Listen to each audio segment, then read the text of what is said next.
we do dental implants for our patients, what they can expect is that the moment they walk through the door, we're going to look at them comprehensively. We're going to do a CBCT scan, which is a 3D X-ray, to evaluate their jawbone and see if they are a candidate for the procedure. Dental implants are not just placing an implant and that's it. If the patient has the bone, it could be a very straightforward procedure. If the patient doesn't have the bone, then we have to talk about building the bone so we can place the implant. I have patients ask me the question of, is it a bridge better than a dental implant? Can I do a bridge so I don't have to go through surgery?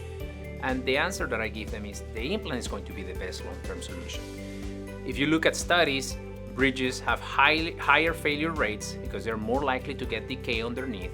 And then I always tell the patients, you lose a bridge, you have a 3-tooth, 4-tooth problem rather than a 1-tooth problem. However, that said, there's nothing better than what God gave us. So a healthy tooth is always going to be better than an implant.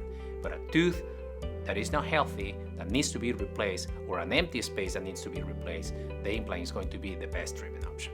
We all provide an excellent experience for the patient, not just with my specialty training in the surgical aspects of the dental implant placement and the restorative knowledge that I have because of being a specialist in the area as well, of where the implant has to go and be placed on the ideal position for the patients to have a smooth transition from surgery to restoration.